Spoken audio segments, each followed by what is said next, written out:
సరిపోదు గురుగారు గాబరా పక్షమైన ఆగు గాబరా లేదు దుబాయ్ తీసుకో వెళ్ళండి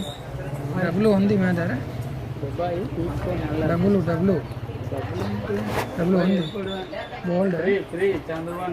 మరి ఉంది ఆధార్ కార్డు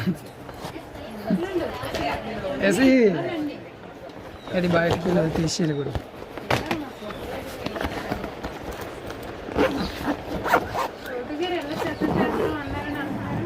డిస్కౌంట్ చేసేకి వచ్చిందని తీసుకుని తెత్తగా ఉంటాయని చెప్పడంతో ఒకసారి మాట్లాడాలి తగ్గితే లేకలేదు మరి డిస్కౌంట్ తీసుకుని ఆ విషయం నీకు తెలిసిన ఒక తెలుసు మాట్లాడండి ఆ పాపకి తెలుసు